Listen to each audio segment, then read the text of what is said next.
হ্যাঁ, আমি এখন চলে এলাম সেই কংসাবতী নদীর বাঁধ।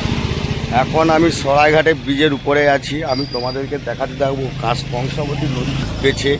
তো আমি একটা কথা বলে যাই, সবাই সতর্ক থাকুন, কেউ আতঙ্কিত হওয়ার দরকার নেই।